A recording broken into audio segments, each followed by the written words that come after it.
Murder comes in so many ways. Killers have options. When was your first murder? He said nasty things about me. He said so I chucked him under the tube.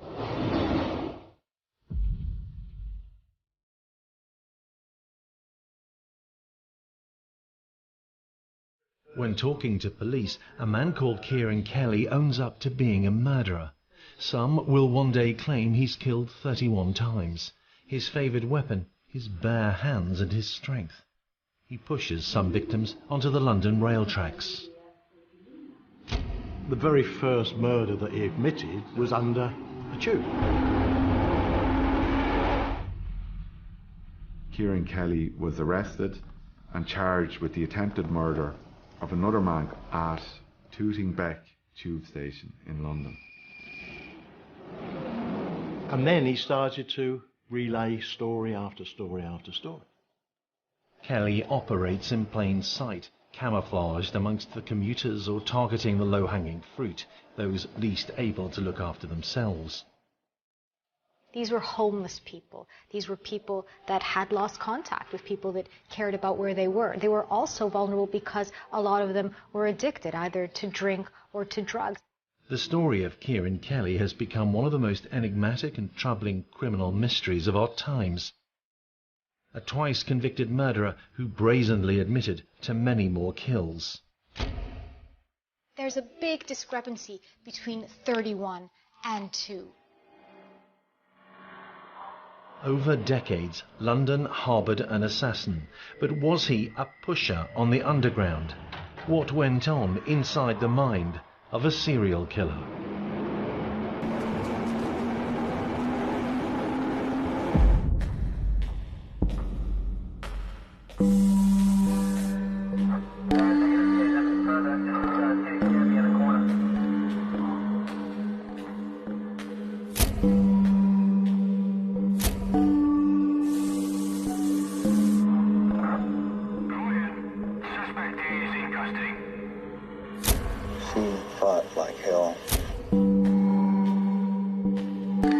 Serial killers have a desire to kill. They have a thirst to kill.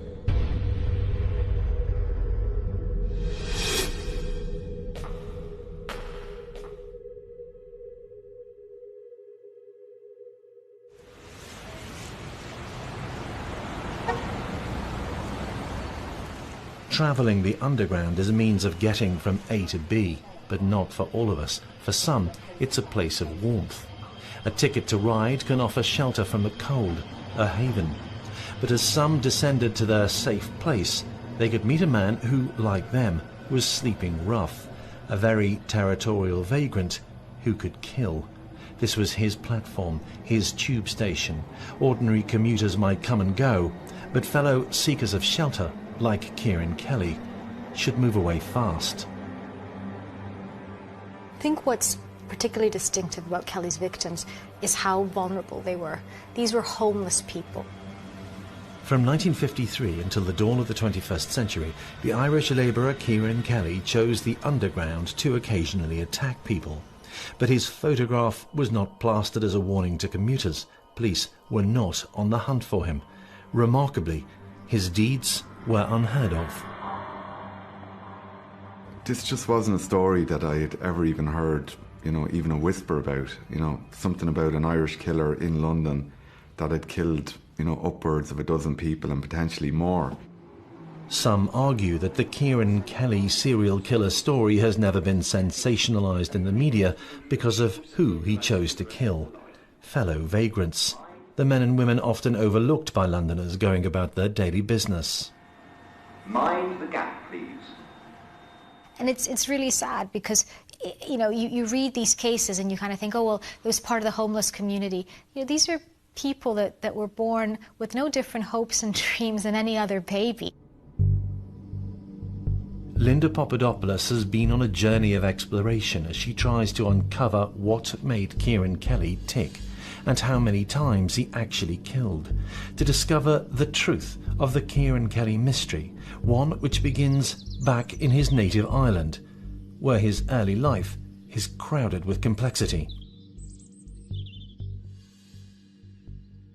Or I went back to his home place. So I could use a parish record in where he's from. It's a small village called Rathdowney in County Laois. You know, a couple of thousand people, very rural in the Irish Midlands, very quiet village.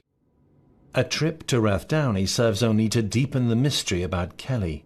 The apparently happy family were lifelong locals who disappeared overnight. What we know about his family background is that it's relatively stable. They left all of a sudden, which in itself was slightly unusual because the family had roots within that area, within that rural area of Ireland. They weren't a first-generation family living in that area. They had parents and grandparents who had grown up in that area. He doesn't leave this small town in Ireland, to find his fortune. I think he's running away from something. It was kind of noteworthy for people who lived in the area that the Kellys just left town all of a sudden. Why had the Kelly family been so quick to leave? Was it because the still teenage Kieran had killed for the first time? A macabre discovery was to be made when others moved into the Kelly family home, and the man of the house began some DIY. Digging his garden one day with his son, digging a trench to bring a water pipe from the house to the road, they hit bones and they dug a little bit further and they turned the sod and they found what they assumed were skeletal remains. And now they felt that it could have been a person. There was a wire noose around the neck. It lends itself to the theory, did Kieran Kelly, could he possibly have killed in Ireland as well as England? So it's just another point of intrigue that hangs on the Kelly story. The Kellys moved to Dublin, where Kieran was no stranger to the local police. Something else emerges about him in devoutly Catholic Ireland. He seems to have done battle with his sexuality. I think what he may very well have been running away from was the fact that he had this ambivalence around his sexuality, a sexuality that at that time would have been vilified. Perhaps then his homosexuality is one of the causes of Kelly's decidedly antisocial behaviour. His crime record or his rap sheet, runs as thick as a telephone book for petty offences. It's been a feature of the Kelly story, his sexuality and his homosexuality. Not only was being gay frowned upon in society, it was still a criminal offence. Kelly's sexuality will become fundamental to understanding his methods, motivations, and his mind. The idea that you have to repress your truth, right? Repress something as natural as breathing and eating, something as natural as looking in the mirror and knowing what you see is hugely detrimental, hugely detrimental. We know that this kind of repression can lead to things like depression and anxiety and indeed a self-loathing or a loathing of one's community. And it may be that this is precisely what we're seeing in this case.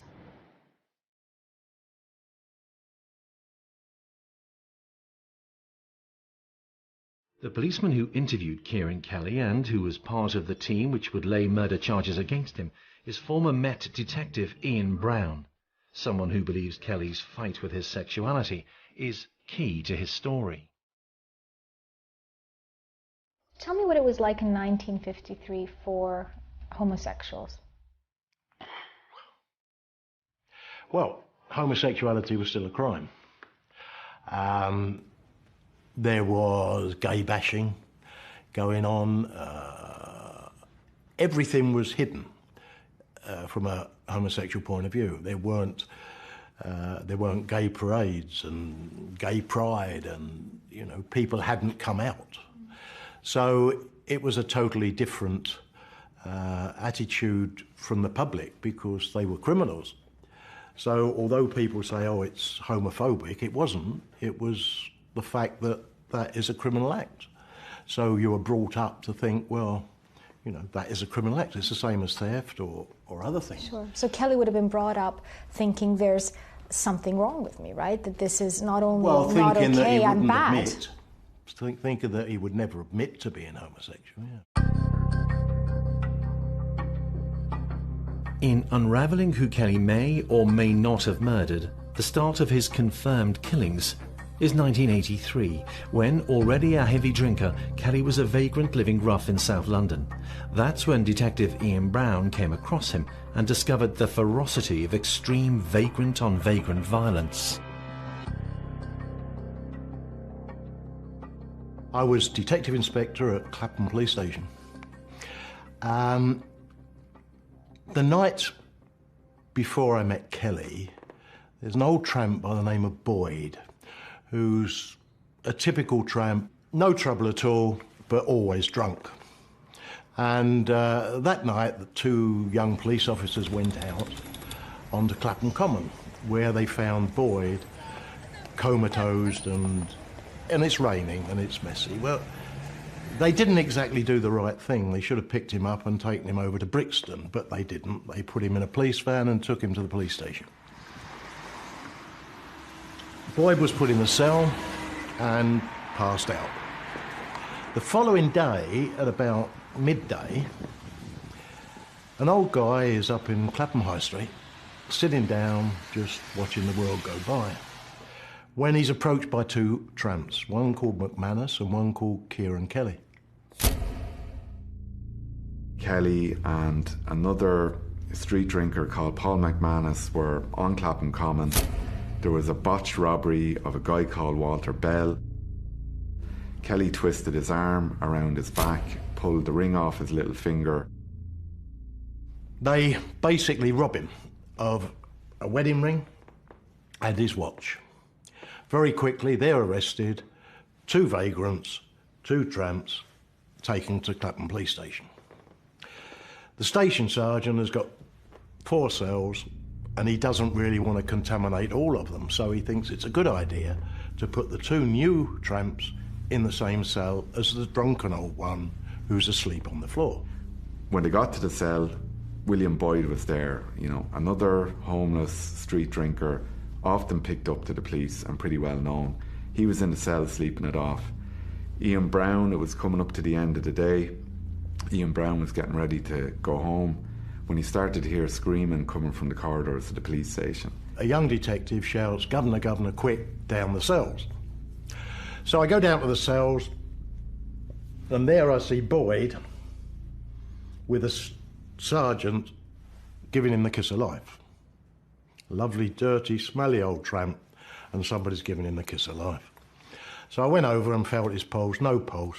And when he looked into the corner, he'd seen a calm, cross-legged Kieran Kelly in his bare feet. And I looked down and I noticed that round Boyd's neck is 2 long socks that have been knotted together, and he's been garroted. So the officers that are there haul Kelly out of the cells, pull him into an adjoining cell, and pretty quickly he confesses to the murder of William Boyd. And within 24 hours, they have him in an interview room. Ultimately, we get Kelly out and talk to him. It's obvious what he's done, and he's quite happy with it. Puts his hands up and says, "Yeah, well, the dirty old bugger was snoring, and he ain't going to snore no more."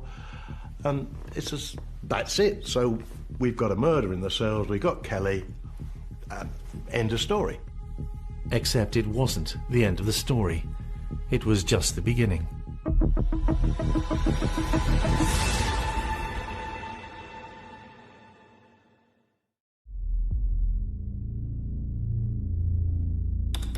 A drunk homeless man called William Boyd has been murdered in a police cell in Clapham, London. His assailant, Kieran Kelly, is proudly boasting about it. The detective, hearing his story, senses there may be more that Kelly would like to admit to. He was in a mood to reveal, rather than hide truths that he'd lived with for decades. So I said, "All right, well, tell us the story then." I said, "When was your first murder?" He said, 1953. Coronation year. Kelly was admitting to having begun murdering people 30 years ago.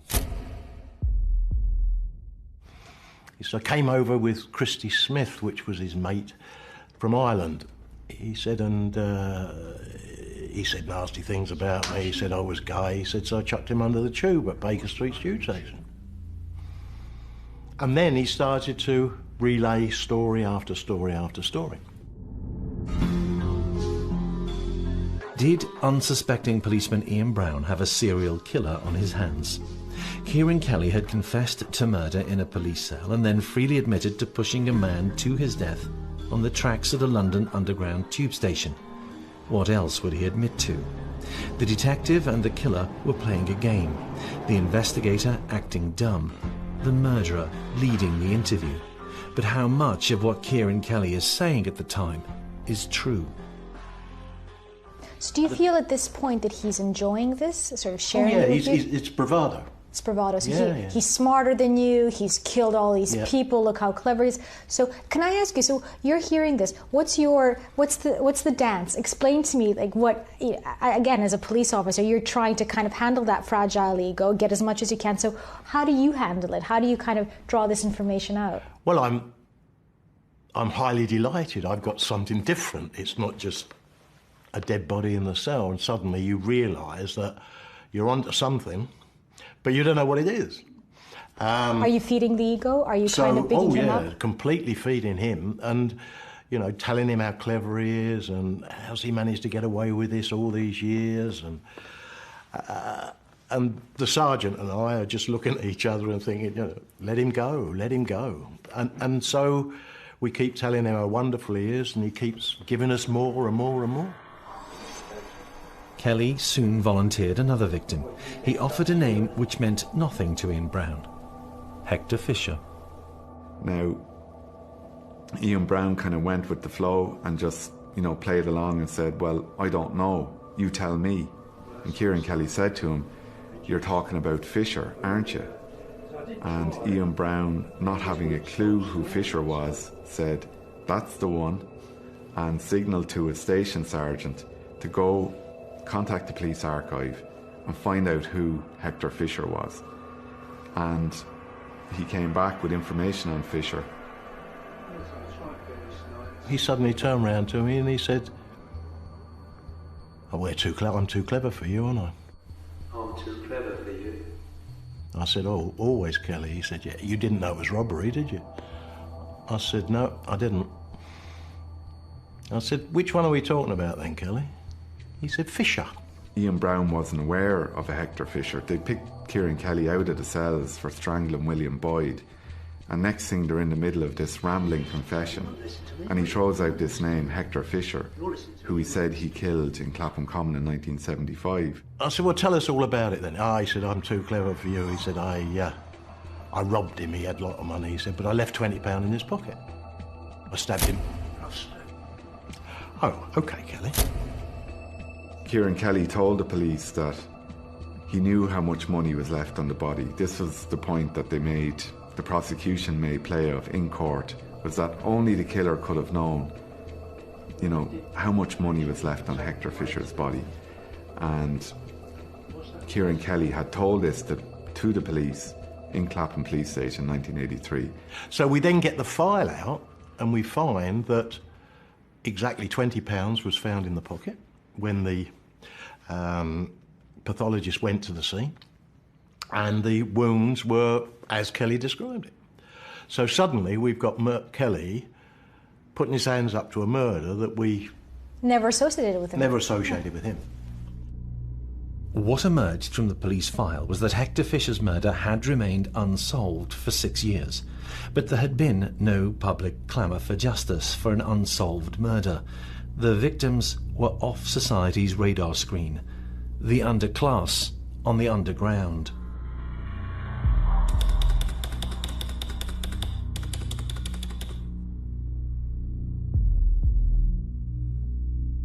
Kelly's reputation amongst the homeless community meant that he was actually interviewed about the murder.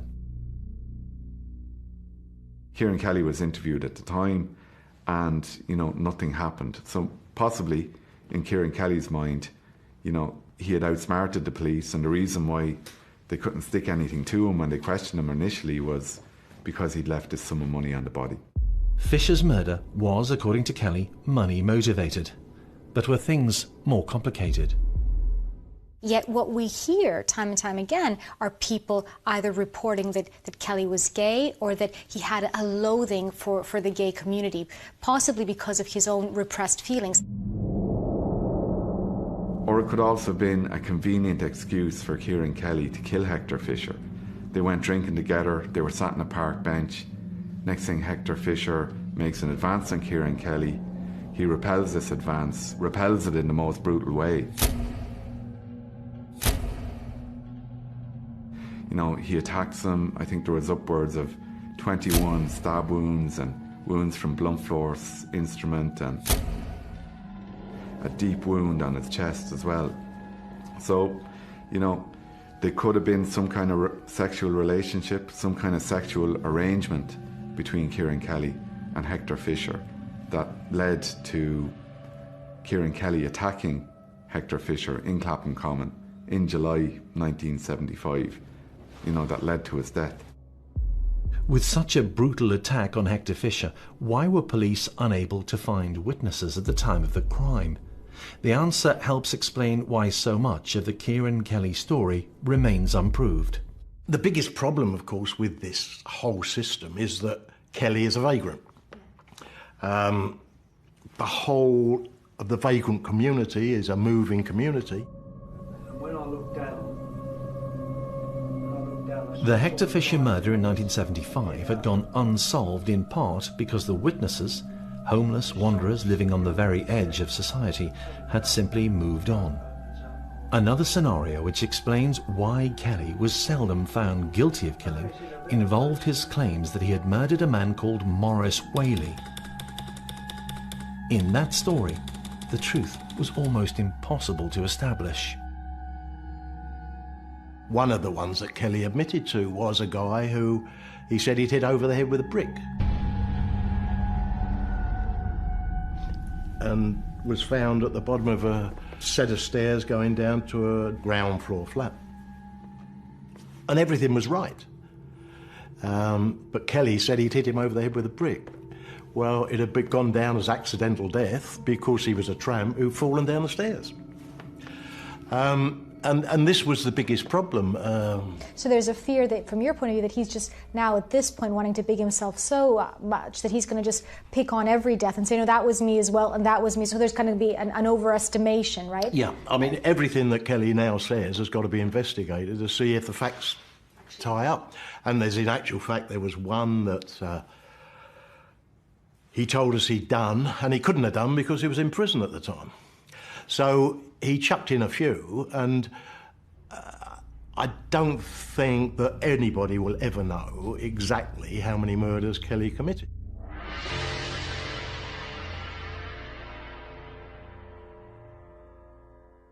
One of the most frustrating, problematic things about piecing this together was the amount of lying that Kelly does. So we know he admits to murders that he couldn't possibly have done because he was in prison at the time that these were committed.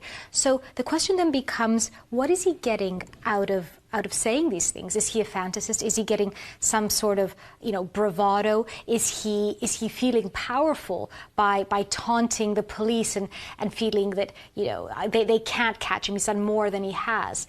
I think these are those niggles around us never really being able to have a clear understanding, not only of how many people Kelly killed, but indeed his state of mind when he was lying about performing those acts.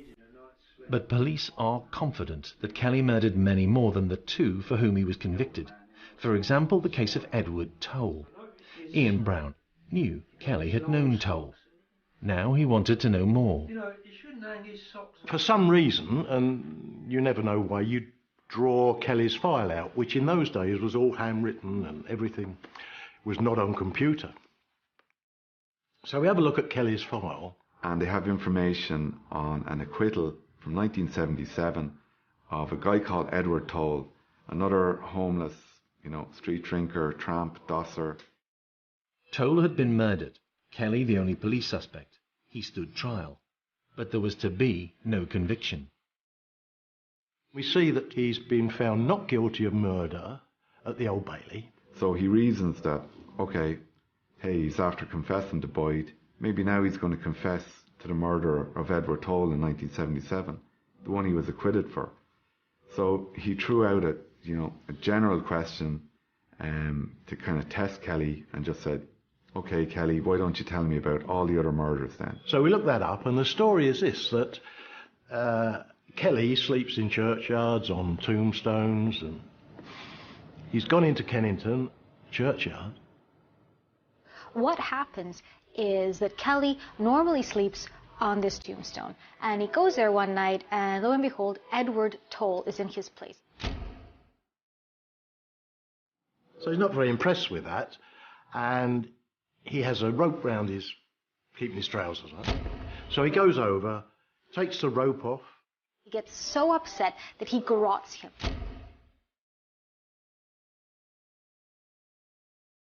And he does this with other homeless people watching him.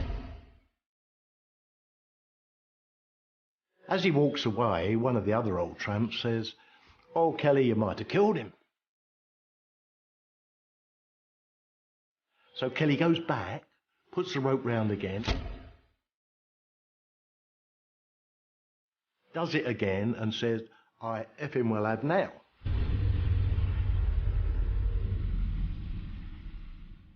Now, at the time, these witnesses are taken in, they give statements, they explain what happened, and so Kelly's put in prison.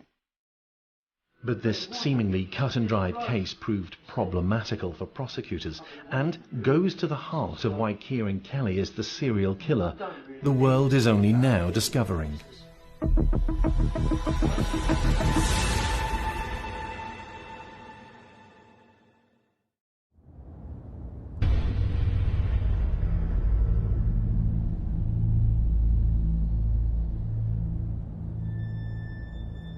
With witnesses who'd seen Kieran Kelly garrote Edward Toll, a murder conviction looks certain. 6 months pass. Because Kelly's in prison, he comes clean. He's not drinking, he's not doing drugs. The only trouble is that this is what the tramps tell you at the time. Wonderful, they've all made statements. But by the time it gets to court, which is 6, 7 months later, Kelly's been in prison, he's cleaned up, he's quite smart. He's able to seem articulate and he's able to seem confident. However, the people that saw it, the homeless people that were around at the time who were struggling with alcohol and drug abuse, haven't had 6 months to get clean. So their stories seem disjointed, they've forgotten half of what they said. And the tramps that are giving evidence against him can't remember yesterday, let alone 6 months ago. I think it's quite beautiful that he would never, ever admit the murder in the churchyard. Would he not? Well, he wasn't guilty, was he? The court told him he wasn't guilty. And therefore he took what the court said. Wasn't guilty. Oh, yeah. Kelly was guilty. Of course he was guilty. So it's interesting. So he admits to things he hasn't done, and yet this one incident, which is one of, very similar to other things he admitted to, he decides not to because he was told. So there's something in a very almost childlike way of, well, they've said I haven't done this, but... So I haven't. And that's Kelly, in a nutshell. And so the case is thrown out, and he lives to kill another day. Though Kelly was acquitted, Edward Toll is acknowledged by all who have looked at the case as a Kelly murder victim. That brings his murder count to a minimum of 3. So what is the likelihood that he killed many more times and on the London Underground? The way he murdered makes Ian Brown convinced that Kelly had struck many more times. Kelly was spontaneous. I don't think he would ever have planned a murder. It just happened. Just impulsive. Oh, yeah, completely and absolutely. He didn't like him snoring, so he snuffed him. That's Kelly's version. The one sleeping on my tombstone. So he killed him. He didn't go into that part thinking, who can I murder? No, indeed. This guy just happened to be there and Kelly didn't like it. And fellow vagrants just happened to be in tube stations, which can provide a safe space. Warm, plenty of people who might call the police in the event of violence. According to Kelly in his interview with Ian Brown, it was the Underground where he allegedly pushed a friend onto the tracks, his first kill. And he said Kelly told him, "It started in 1953 when I came to London for the Queen's coronation and ended up pushing a friend of mine, Christy Smith, in front of a train at Baker Street tube station."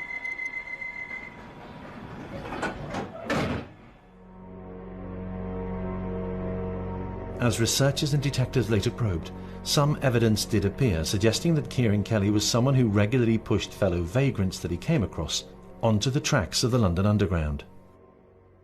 In 1982, Kieran Kelly was arrested and charged with the attempted murder of another man called Francis Taylor at Tooting Bec tube station in London. Taylor and Kelly had been in company, had come into the station together. There'd been some kind of altercation, and Kelly had pushed Francis Taylor in front of a train that was entering the station. Now, by some kind of miracle, Taylor ended up in the well underneath the tracks, and when the train backed up, he got himself back up onto the platform, and Kelly was later picked up by the police, charged with attempted murder. But, you know, Taylor wasn't unknown to Kelly. They kind of drank together on the common, and, you know, after a few weeks, the police picked up Kelly.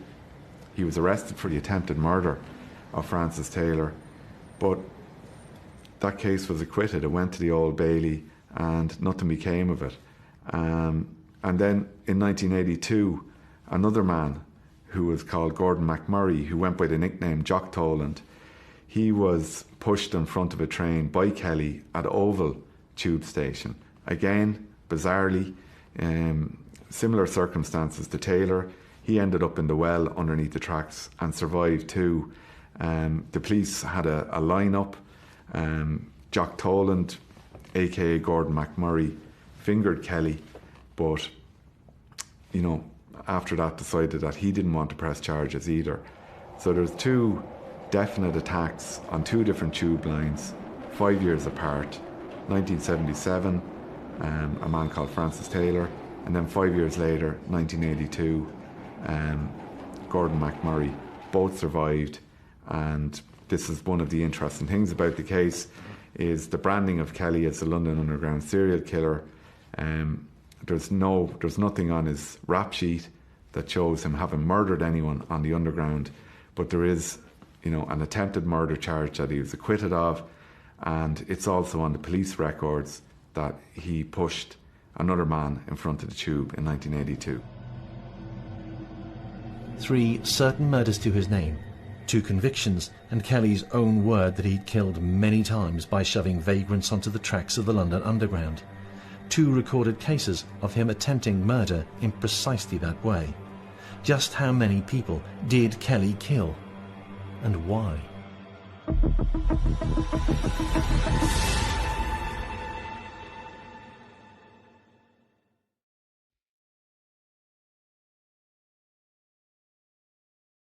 Kieran Kelly may have been convicted for 2 murders and been acquitted for a third he was seen to have committed, but that was just part of his confession story. What we could prove was maybe 5, 6 murders. Everything right. Everything that Kelly said was exactly on the dot. Even down to one in Balham. But it was another tramp. And Kelly had told us that, again, he didn't like him sleeping where he was sleeping. And it seems certain that the man was called Mickey Dunn. Irritating Kelly was not a good idea. As Dunn sat out on the common, Kelly disappeared, then returned with a bottle of something. So he bought a bottle of white spirit, and he'd actually poured it down the guy's throat.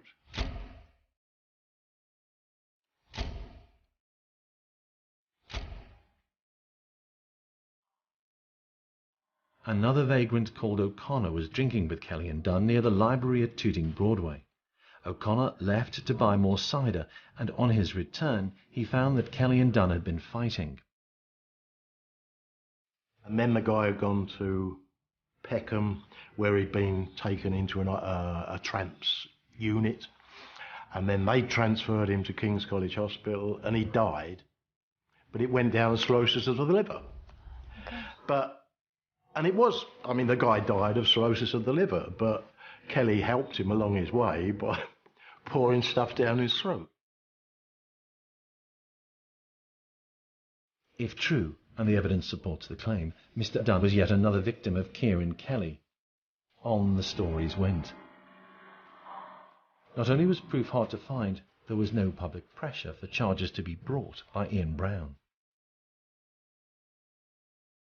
He admits himself that because the other confessions of murder that he made were of, tramps and homeless street drinkers, that there just wasn't the incentive from the police to go and pursue these. With 2 convictions ensuring that Kelly was never going to be freed, the police at the time decided not to pursue other cases. There was no great public outcry. There was no, impassioned call for, justice to be served here. It was just, they had him on 2, he was going down for 2. It wasn't worth their while to pursue anymore. They were people that slept rough. They were people that could go missing without anybody noticing. In many cases, they were people that struggled with either mental health or substance abuse issues. And I think very sadly, they were people that many times just felt helpless. So it was a very kind of ideal situation for someone like Kelly, because he was able to engage them, to do anything that he wanted, and actually, for many years, go completely undetected. And what of the claims that Kelly was a pusher on the London Underground? I think he was capable of killing somebody on the London Underground. The thing about Kelly's confession, which does run into double figures, is that the people and the murders that he claimed to have committed, only one of them, Christy Smith, was on the London Underground. The other murders, you're talking about poisonings, strangulations, stabbings, beatings to death. I mean, his methodology to kill, was varied. It wasn't, or his claims, he wasn't just confined to pushing people off train platforms. He was creative in how he was, trying to kill. Funnily enough, the last thing that he did before the murders in the cell was push another vagrant under a train at Kennington railway station. And in between, there are maybe 2 or 3 other incidences where people have gone under trains and Kelly has been around. Right.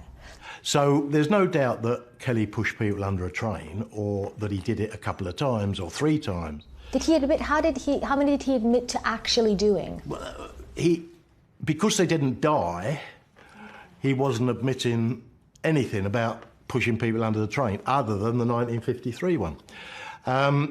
But reading and checking back on his history, he'd been interviewed a number of times where vagrants had fallen under tubes, and Kelly was about. Right. So, murder-wise, I can't think of a murder under the train that actually was completed. Whether he pushed someone under a train and they didn't die, certainly the one at Kennington, the train driver stopped. So there's one that Kelly actually admitted to. If you're coming to his story cold, you'll see a murder and a manslaughter. William Boyd and Hector Fisher.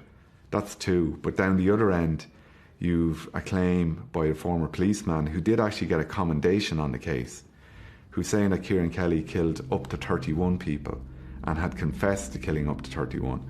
So the fight for the truth in the Kelly story is somewhere between those 2 figures, 2 and 31. And if Kieran Kelly's confession and his admissions are to be believed, number 1, that kind of backed up by the testimony of a detective inspector who enjoyed a stellar career and worked on some really notable cases like Ian Brown did, that they felt confident that Kieran Kelly admitted to over a dozen murders. They felt confident that they had the evidence to pursue 5, maybe 6 of those murders, and they were sure that he did 5 or 6 of those murders. I think, in the fight for the truth in the Kieran Kelly story,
that's where I settled. I settled on the testimony of, you know, the team of detectives who felt they had him on 5, maybe 6 murders, and they brought home a conviction on 2.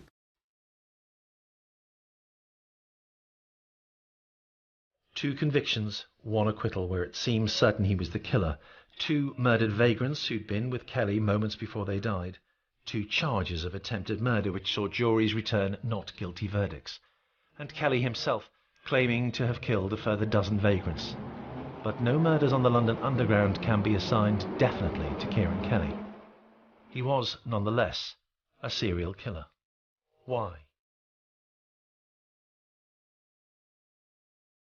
So what do we know for sure?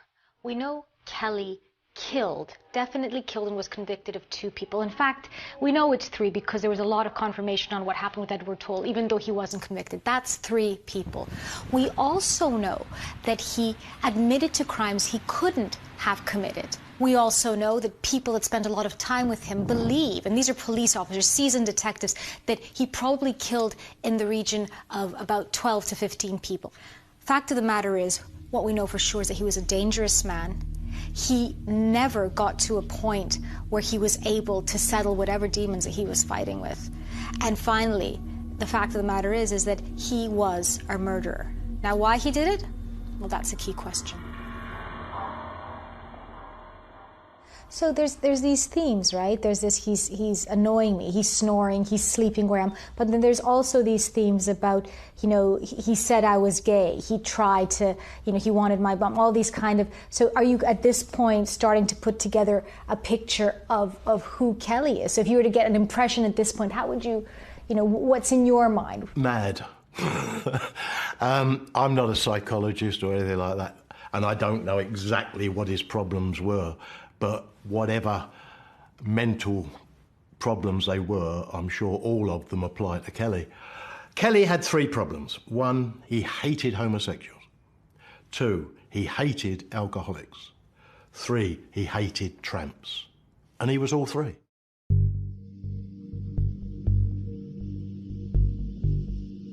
Kieran Kelly killed those he despised most, those like himself. Homeless drunks, some of whom may or may not have been gay, whilst Kelly himself refused to admit whether or not he was gay. Suggestions that he might have killed 31 times, with many victims pushed to their deaths on tube tracks, are largely dismissed by those in authority. But those same investigators do not deny that many died at his hands, and that the demons Kelly kept hidden from those who passed him by each day mean we will probably never truly be able to get inside the mind of the serial killer that was Kieran Kelly. I think Kieran Kelly was extremely dangerous. His audacity, his disrespect for human life, and I think the lightness with which he took his crimes, the way that he'd at the same time take pride and taunt and go back and forth, it was a game to him.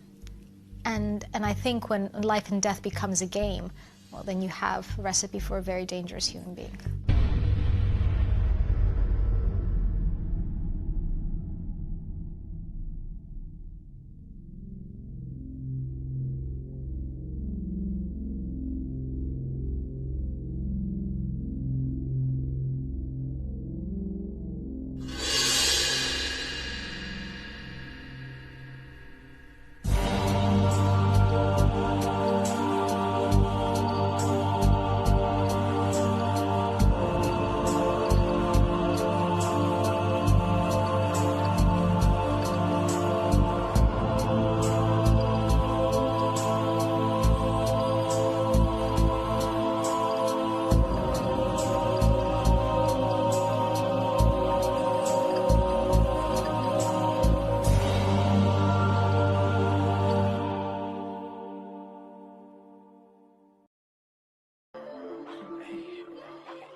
From the 9-1, switch that over, that's the down. I was at the West Coast, now I'm in the East Coast. Shawty wanna